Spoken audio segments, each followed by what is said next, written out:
Welcome. It is Thursday, May 18th, and we'll be discussing Judy Blume's Are You There?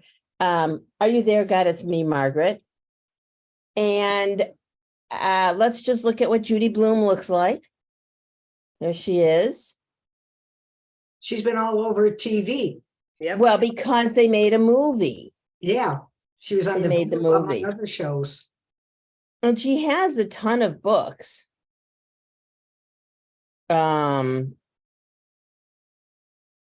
That I'm sure because of this movie will be I'm sure all of her books are having a resurgence. And I think that I haven't watched the movie yet, which I want to do. It's great. But I didn't read this as a kid. It came out in 1970. I was 11. I don't know why I didn't read it. Probably they didn't have it in the Crystal Lake Public Library, if I know Crystal Lake. But I want to get your input in one hot minute here. But when I read this, it's just so hard to believe it was written in 1970. Mm-hmm. I had to keep reminding myself, 1970. So tell me how you like the book, and then I have questions and all that other stuff. Did you like the book? Yeah. I love the book. Yeah. Did anyone read it? What? Yeah, Leanne? Oh, no, go ahead. Ask your question. Did anyone read it as a kid? No. I was too old in 1970. Wait, Jesse, I got it. Wait. You were... All right, Jesse, what'd you say? Same thing that everybody said, except for maybe Elaine. I think we were all too old. I read it with my daughters. But I was teaching middle school then. And Judy Blume all the girls were reading Judy Blume. And the one that was really controversial was Forever. Because what was that? It's about sexual encounters when you're a teenager. And, I don't remember anybody wanting to ban the book, but it was very controversial. But this one, I loved it. And my kids, when I was teaching, they loved it too. My girls loved it, all her books. I was a mother twice already by the time that book came out. So I don't think I ever read it. Do you think Rhonda read it? I'm sure she did, because we did talk about it last weekend. Yeah. Okay, Sandy and then Leanne. I thought the word I would use is charming. I had never read any of her stuff before. I did see part of the movie. It's either on Netflix or Prime Video, but I just read the book this week and I thought it was really charming. Mm-hmm. Yeah. Yeah, I liked it too. Yeah. Agreed. Leanne. So I thought it was beyond charming. I laughed out loud and related and relived every single thing she mentioned. I'm in a writing class, and the title of my piece this week was Are You There, God? It's Me, Leanne, because I just could follow the entire book and kind of describe my experience, which was so much like Margaret's. I can't believe I never read it either, but I'm so glad you told us to read it, and I can't wait to see the movie. I thought maybe we were going to go as a group, so I've been holding off, but that's a possibility which we can discuss. It doesn't matter. I'm going to see it, but I thought it was great, but I understand what you're saying. You can't believe it was written in 1970, and yet if you pull apart the different experiences she had, I mean, some of them young girls, it's so different now. It's just so different. But that's a very good point, Leanne. I mean, obviously there was no social media. She wasn't asking for a phone. Wasn't even asking, to call her friends or whatever. But for me, talking about having her period, getting a bra, those clicks, I mean, again, today, because of the internet and just so many talk shows, and they talk about everything on those talk shows. It's embarrassing sometimes, and I want to cringe. But so to talk about it in 1970, though, when the kids couldn't go on the internet and couldn't Google what happens when I get my period, how do I buy a pad? And I remember those little belts Yes. that you had to wear and the pads and But she didn't talk about the belts. By 1970, they were already evidently the pad maybe had some adhesive on the bottom and it stuck right in the under. talked about the belt. She did? I remember using safety pins. No, she did not talk about the belt. I think I'm going to find pad it. went in, Just talking about putting the pad on. in the underwear. pants. Yeah. Well, Yeah. whatever. But yeah, it was. Yeah, that really resonated for me because I'll never forget the way my mother informed me about the facts of life with very little information. And what information she gave me was very disinformation. Of course. Sandy. I remember my sister when I was a little kid and my sister was already a teen. She would write down the words on a piece of paper and give it to my brother and send him to the drugstore to buy the pads, which were packed in packages with brown paper covered. You didn't even, I think it was Modest or something was one of the Yes, brands. that's right. That's And right. it was wrapped in brown paper and she'd send this boy in to buy it. She couldn't face the pharmacist. You had to go up and ask for it. They kept it behind the counter. Oh my God. Yeah, I mean, obviously the antithesis of what they need to do. Paula, wait, let me mute you. Go ahead. I got my period right after my 10th birthday.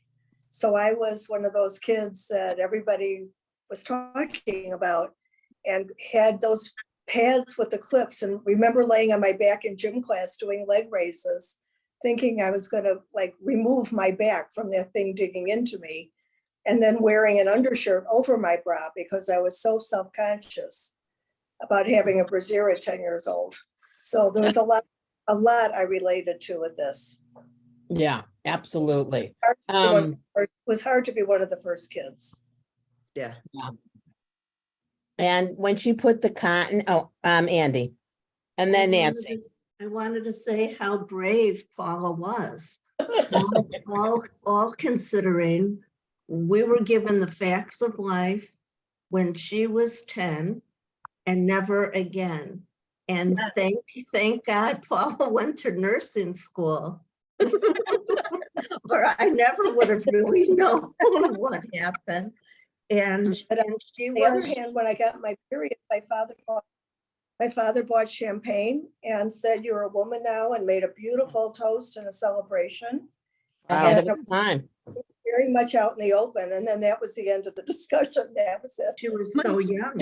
Yeah. My grandmother slapped me. That was the thing.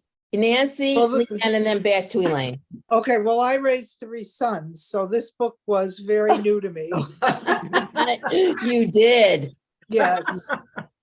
And I've just loved every minute of it because it was more of an experience for me.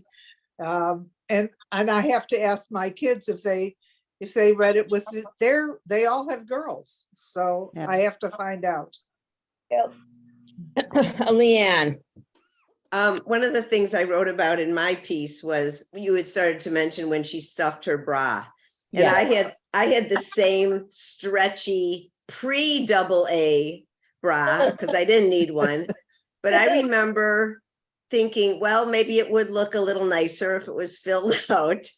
So somehow somebody said something about Kleenex. And what I did is I took a piece of Kleenex and carefully folded it in half, and folded it again, and I had 2 squares that I put in this stretchy bra. And I'm thinking, why didn't I think of cotton or, wad up the cleaner? I just had 2 squares on my chest. It was Didn't work. I never Who did knew that. 50 years later, 40 years later, you're still talking about it? I'm still putting Kleenex in, yeah.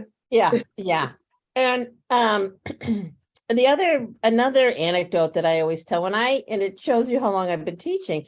When I first started teaching, and even like when I first got to Lakeside, 1989, and I would do units with the big kids on sexuality. What did I called it? Sacred relationships. And they couldn't Google. And then I realized 15, 20 years later, when they have questions, they don't ask an adult or I'm sure they still talk to each other, but they can just ask a question and get the answer to it. And sometimes that's good, and sometimes that's very bad, because I'm sure kids look at pornography and all of that stuff. My other anecdote is we still had landlines, and my son, someone called him. I said, Ethan, and before I put it back down, because he was downstairs, I heard him say, go Google, because we had a computer, women's privates. And then I go downstairs to check the history, and it's spelled WOMYNPRIVATES.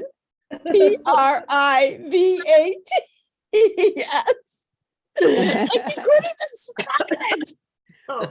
And David Valentine, who was a longtime teacher and also a tech guy, you know how sometimes you put stuff in Google and it said, "Did you mean?" And David said, "Did you mean pornography?"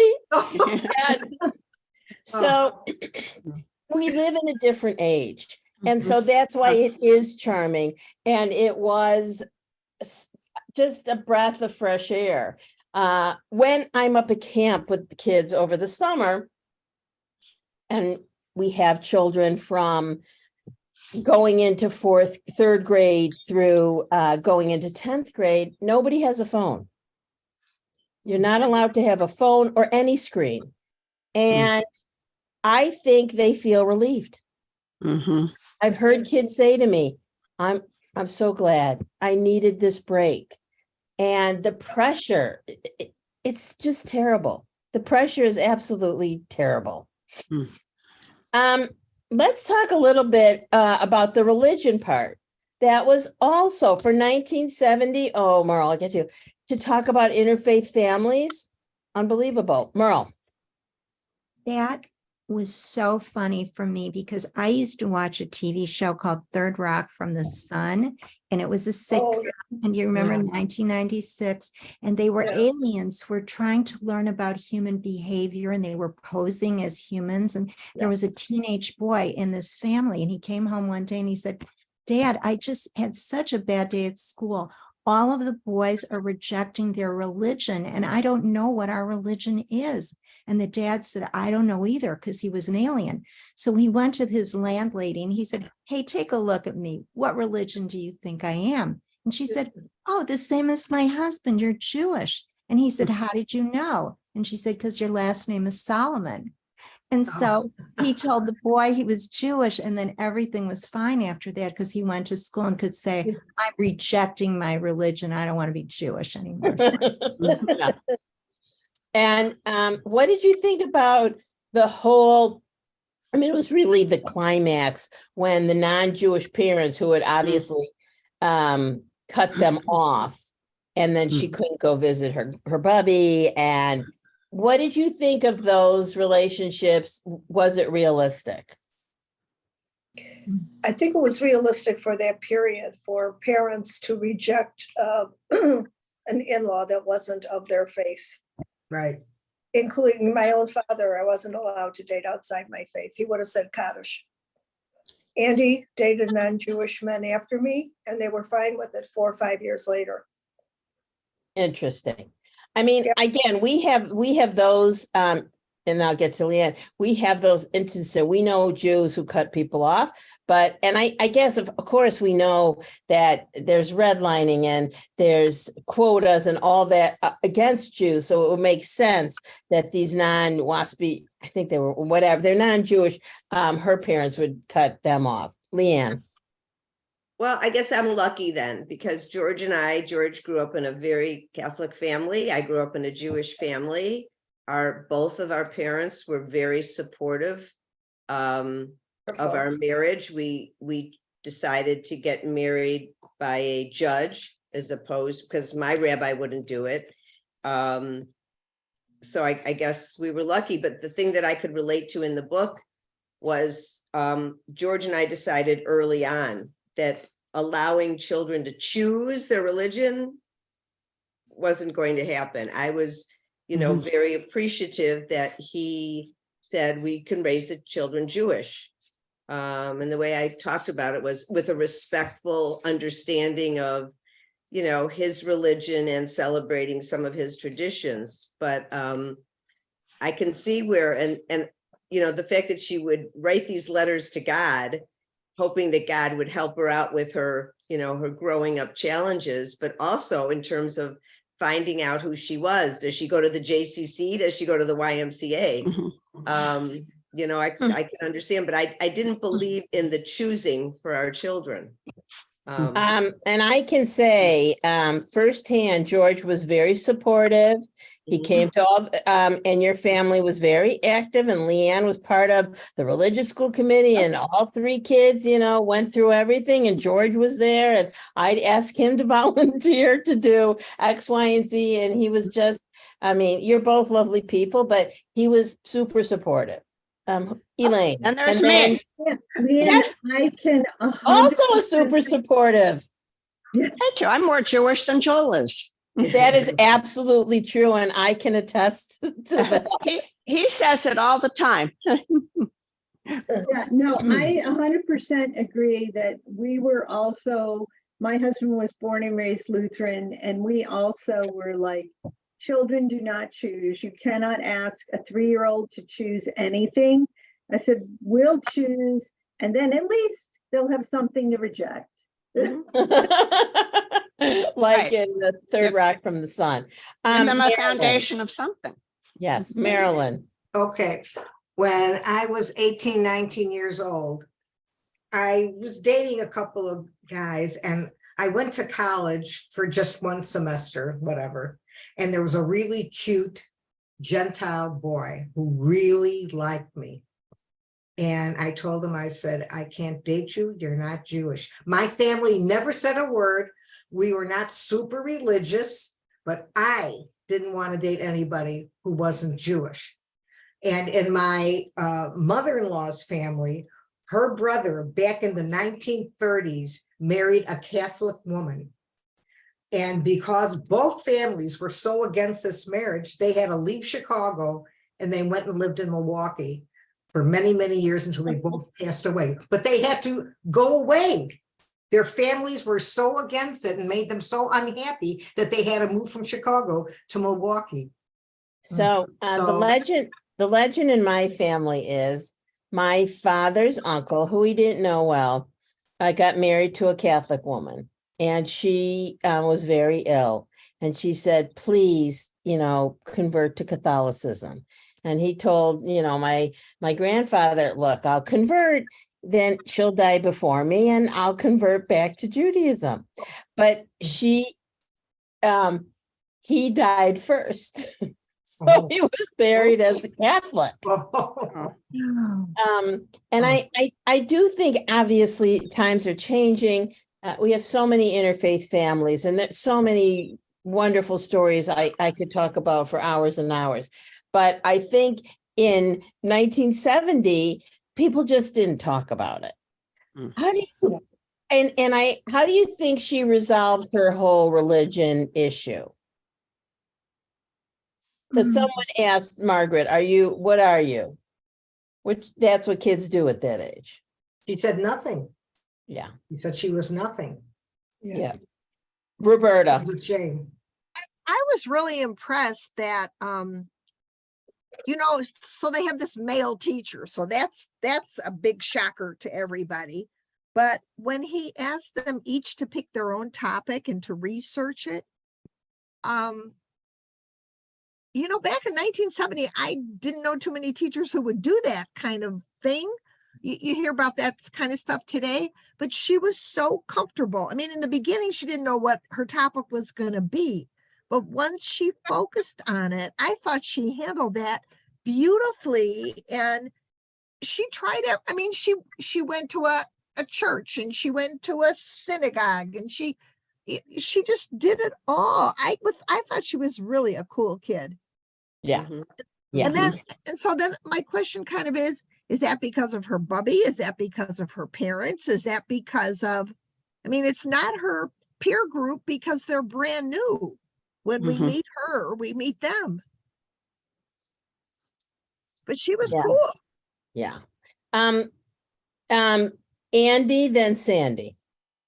I think what the author did, she made a very unusual girl, asking many or all of the questions that many of us ask in adolescence and throughout our life.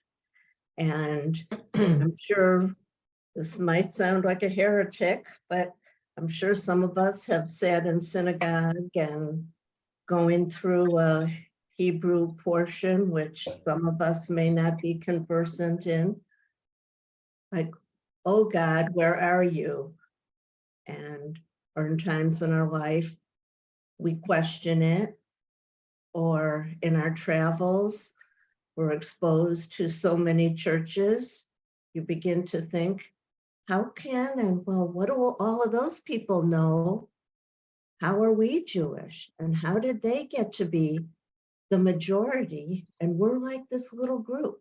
So I don't know. I think the Judy Blume was just masterful in putting together so many questions in so many people's minds, especially adolescents.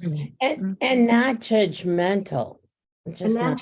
that it's No. fine, that it's fine to question and not feel sure. I have Sandy, then Merle.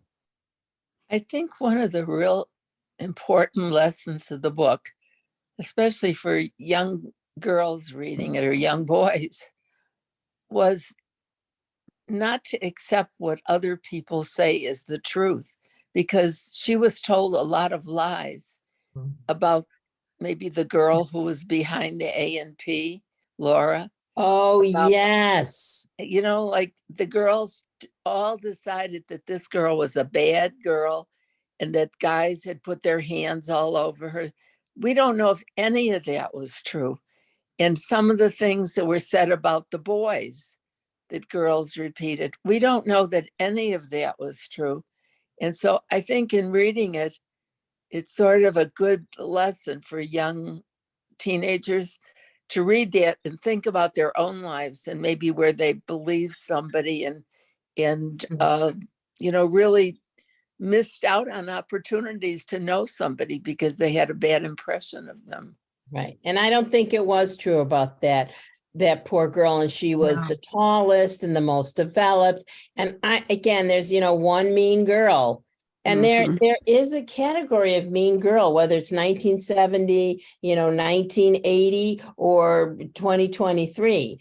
These mean girls, are very charismatic and just try to get everyone behind them. And I'm sure, Roberta, you had cliques and many things like that where you had to break it down. And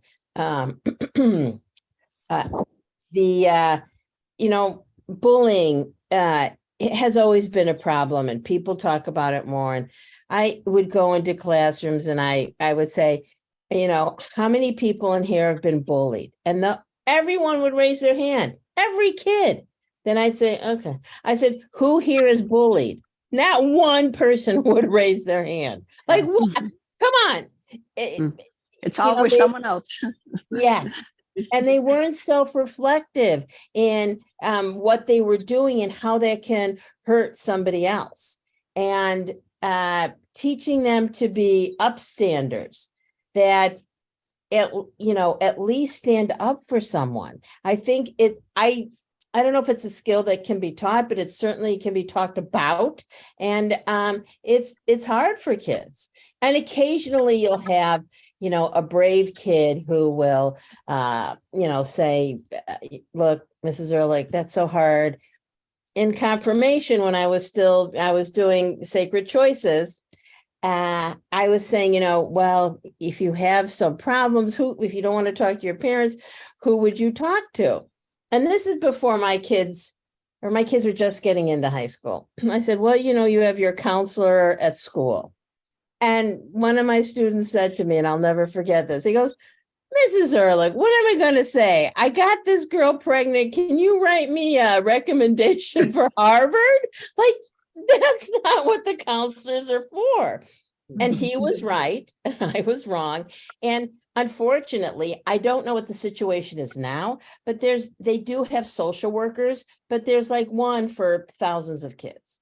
There's usually not, and they're dealing with really, not that getting a girl pregnant isn't a bad problem, but I mean, the types of problems and families that they're working with are really the people who are on the edge. So, I think that's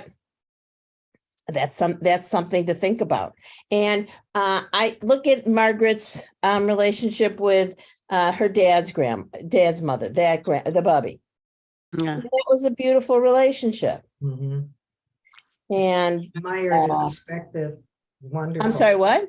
That's to be admired and respected. And I had a very close relationship with my grandmother too. And my grandparents lived with us. So that also, made it, but she was very special and we just had a wonderful, loving relationship. Do you think that grandma was a stereotype? Oh, Or yeah. Jewish grandmother? Elaine and then Paula.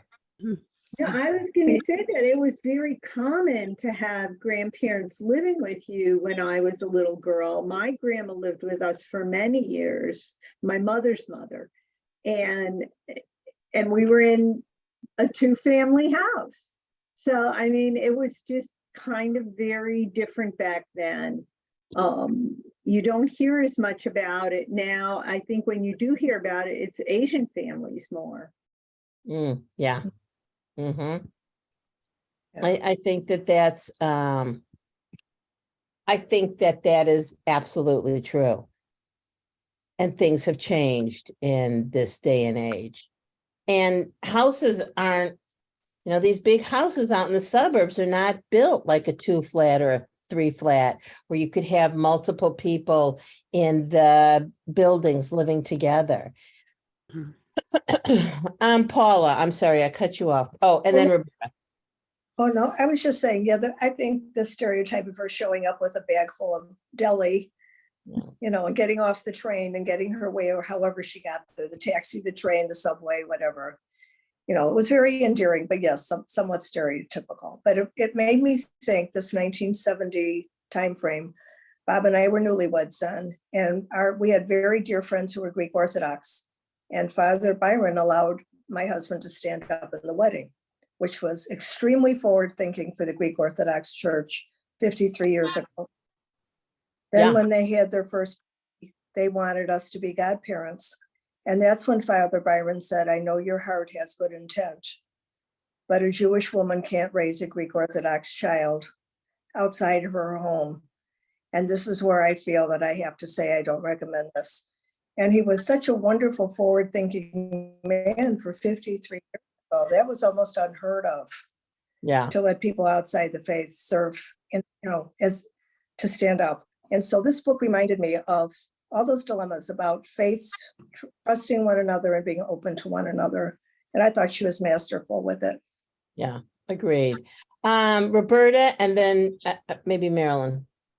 Yeah.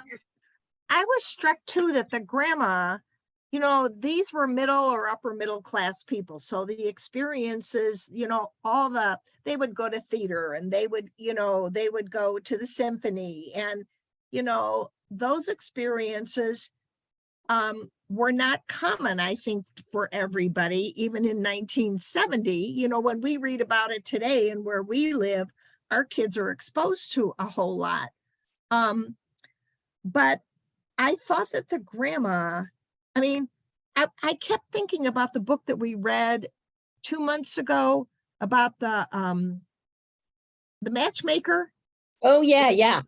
And we got the whole story of the grandma, how she grew up and how influential she was on this very modern attorney who was her granddaughter. But the lessons were based in how do I want to say it? Just in what are the basic things you want your kids to value? What are the things that you want your kids to be respectful of? What are the things you want your kids to admire and be tolerant of? I think the grandmas in both of these books did a really good job of that. Yeah, agreed.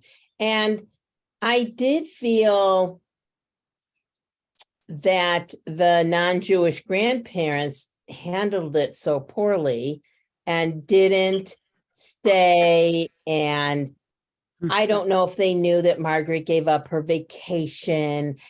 I don't know how that was all presented, but that part was very sad and did not show them in a good light. Well, Not at all. the parents were not developed very much. Right. The grandmothers and the in-law, the mother's family, because of the it disappointed me so much that they just lashed out. They had an opportunity to lash out, and there they were. Because I kept hoping that maybe since they had decided that they wanted to see their daughter and meet their granddaughter, that they were going to come with an open heart. Did anyone, I mean, am I being naive? Did you all just say, well, that's what I expected? Or were any of you hoping that maybe they would come and be more tolerant? Or? Well, also Yes. the grandmother walked in with this large cross. It was very, very large and sparkly. I don't know if it was jeweled or something, but the child described it as sparkling. And that was sort of in bad taste. I mean, there's nothing wrong with her coming in with a cross on, if that's her religion, but it sounded like it was meant to shock the child or attract the child, and it didn't work. Yeah. Marilyn. Getting back to what Paula was saying, when I was first married, my ex-husband worked for a company, and we got to be very, very friendly with a Catholic guy and his wife. And when one of their children was born, because they had, I think, 3 kids, but I can't remember which one, but he wanted my husband to be the godfather to his child. And the priest told him, you cannot have a Jewish person raising your child. Right. Okay? And he was really upset. This friend was really upset. He never thought of it that way, And as far as the grandmother, I thought she was kind of stereotypical because, here she's going off to Florida for the winter.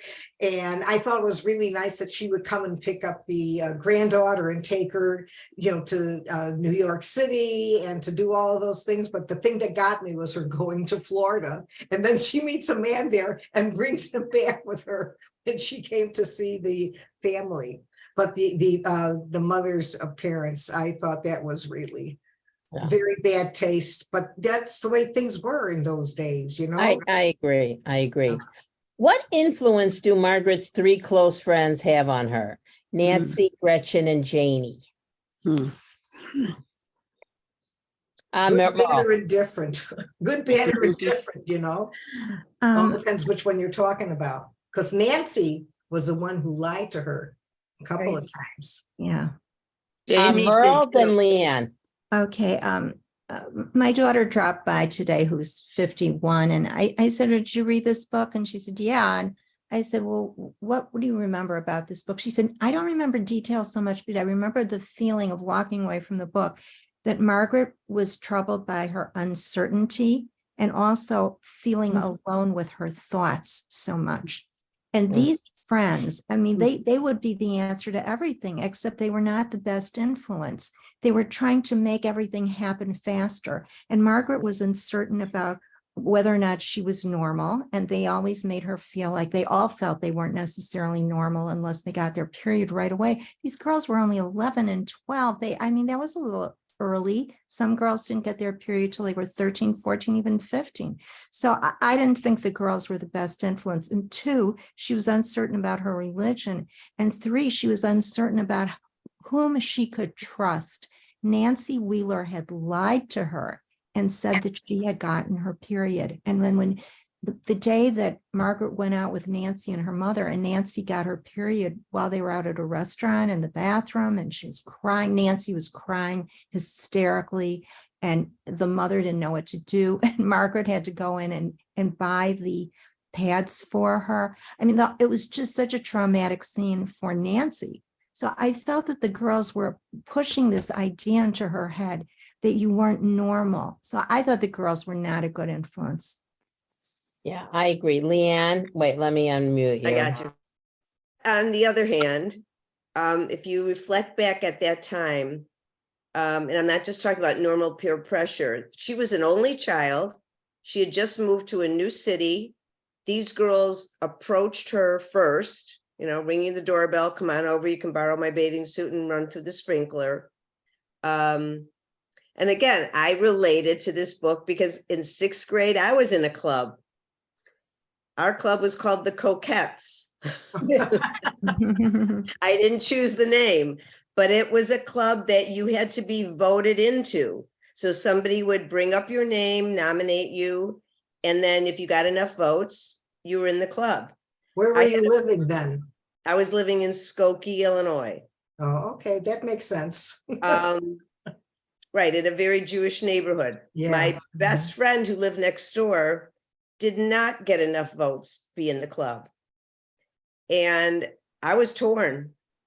But I wasn't, I don't want to say willing, I wasn't able to sacrifice all these other close relationships in this club that made me feel so special that I belonged somewhere.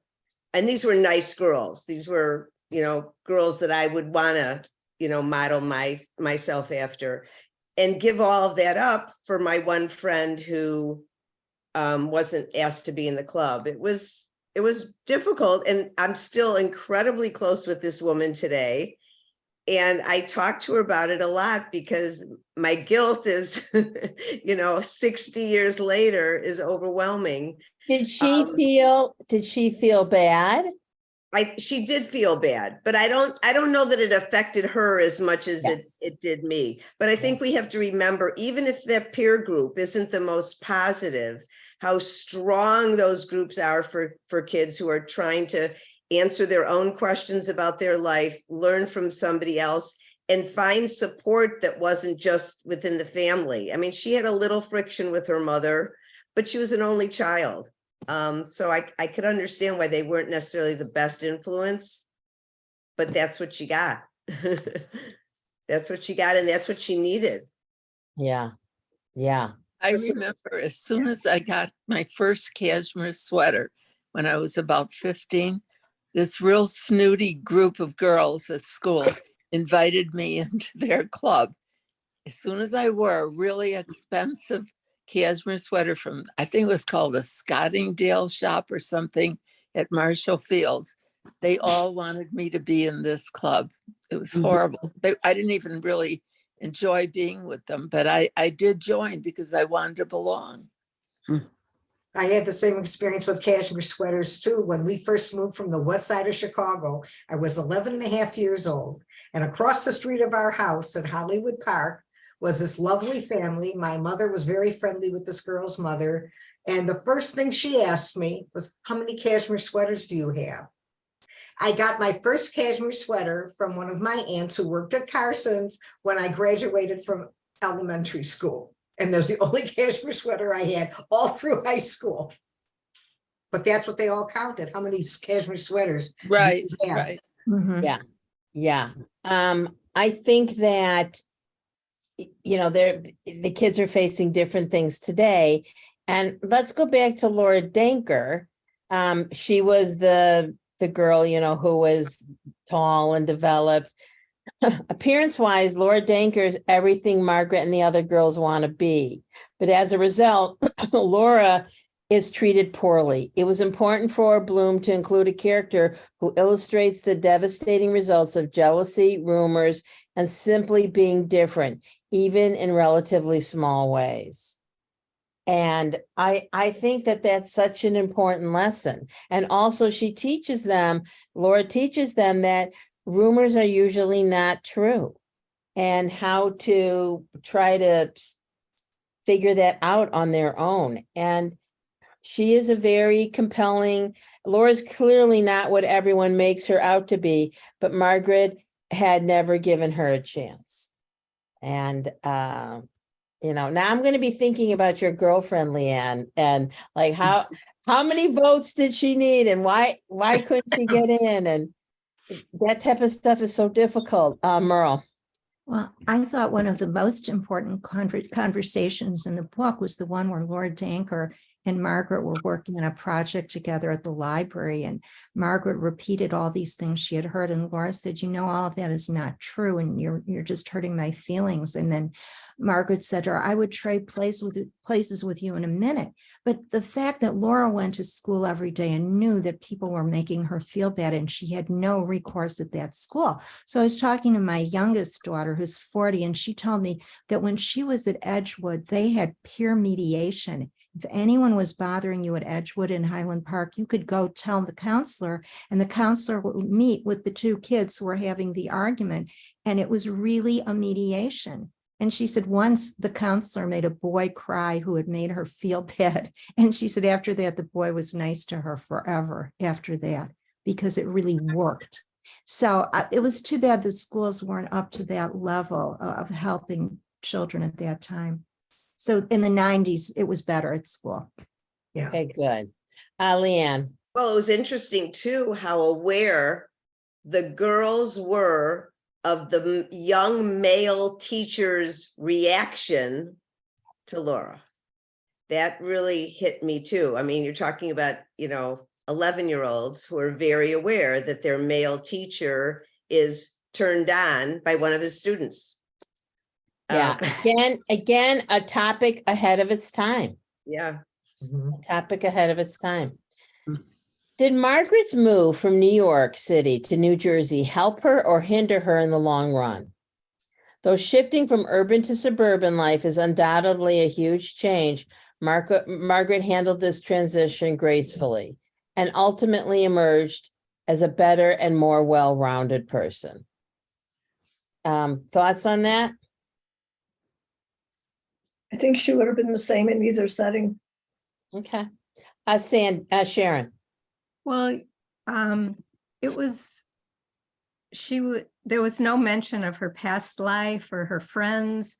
And when you think about it, I mean, now there's ways for kids to keep in touch with each other after they can email, they can, you know, back in my day, you know, you wrote letters. Phone calls were expensive. Yes. So who knows what her past, she never compared, like my old friends were like this or my new friend. It was like starting from day one, you know, in the new life, but you really didn't know what her old life had been other than it was urban.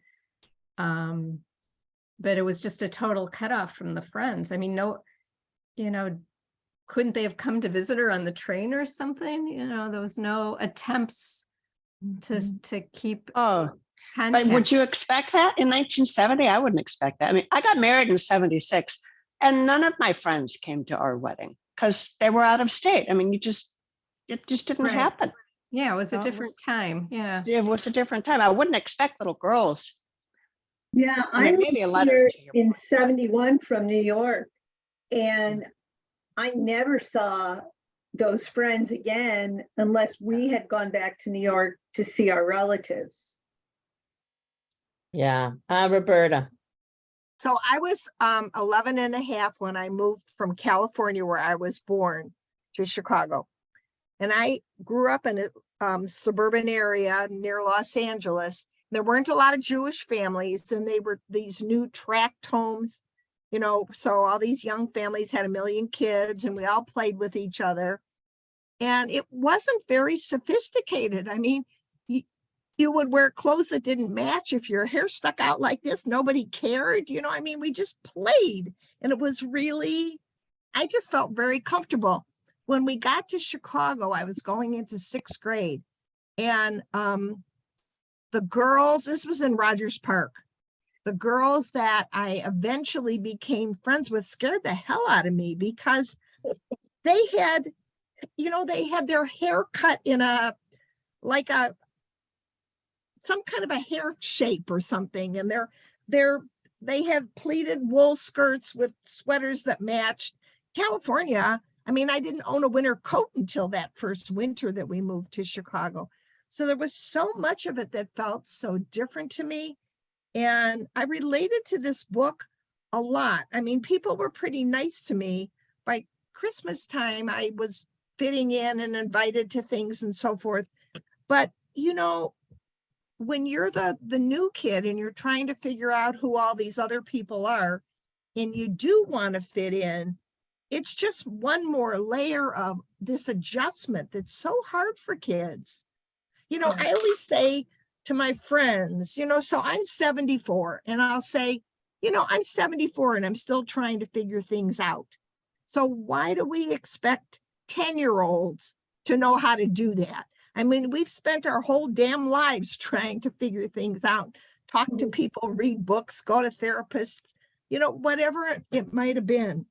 On another note, though, if you don't mind, I was so enchanted with her letters to God, and I wish I would have known how that got started, because there was a period in my life where some things were going on in my family, and I was hurting so much that I started writing letters to God because I didn't know where else to turn.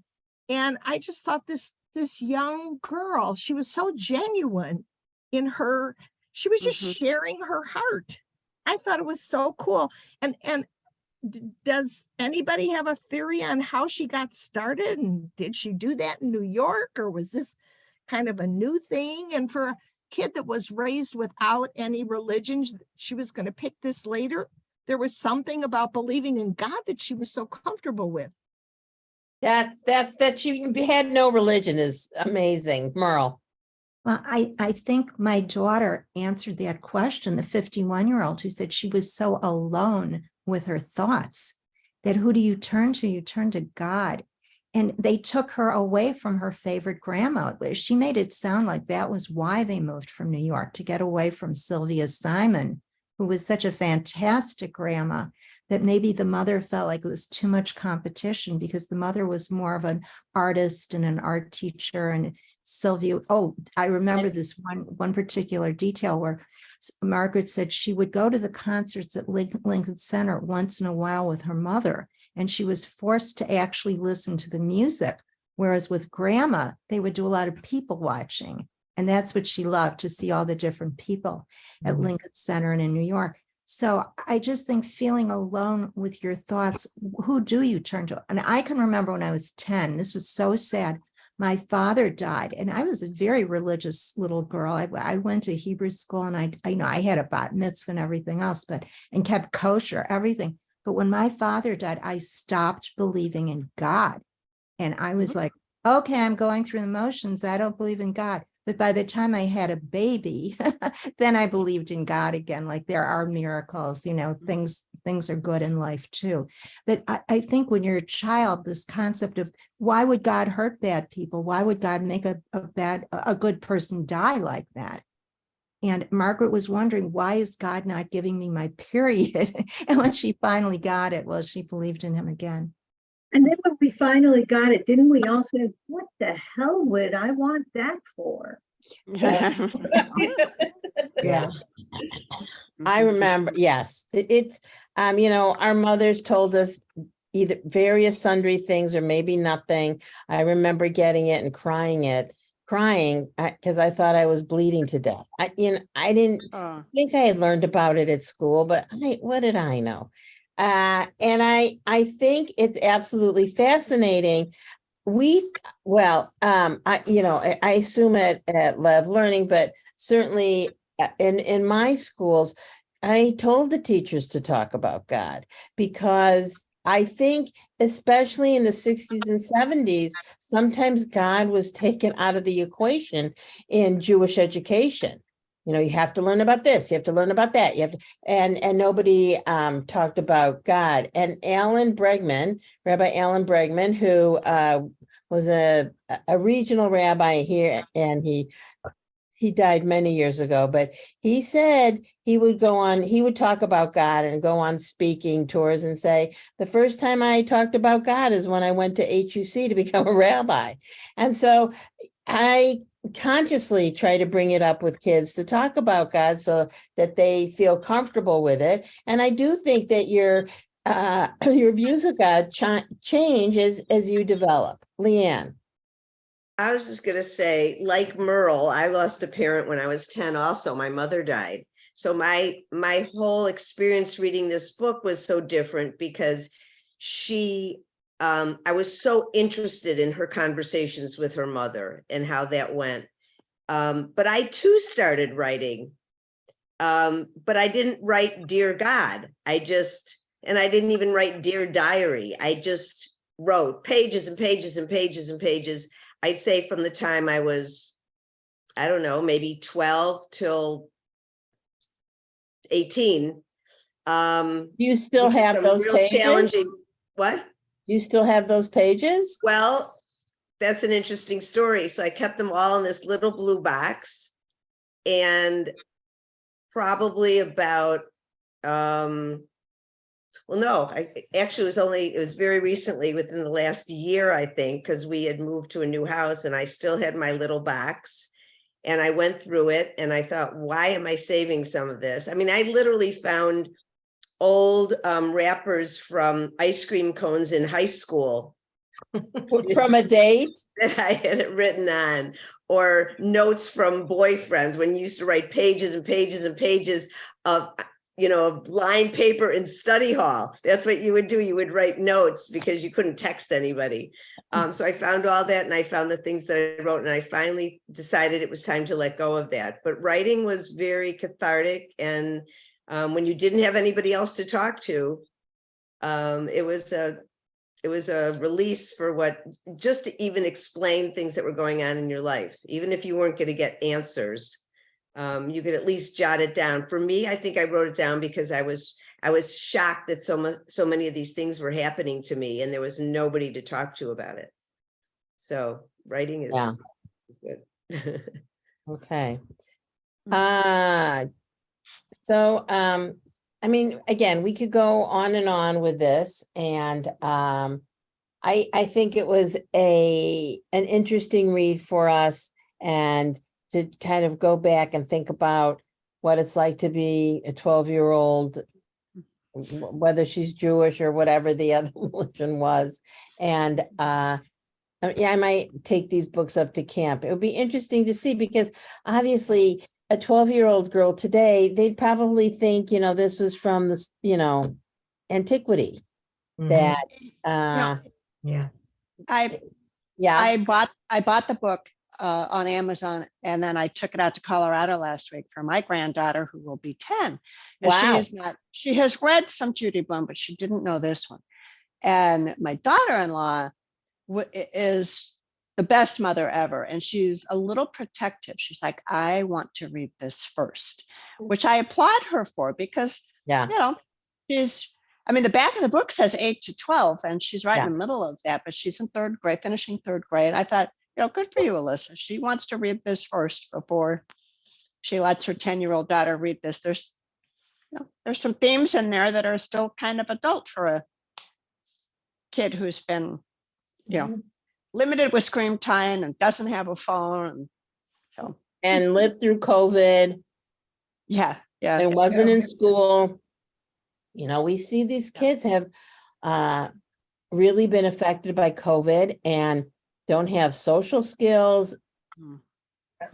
And it was very detrimental to them. let's talk about, I definitely need to take a break in July and August. I'm going to be gone a lot of July. June also might be a little dicey. Let me just see here, June, because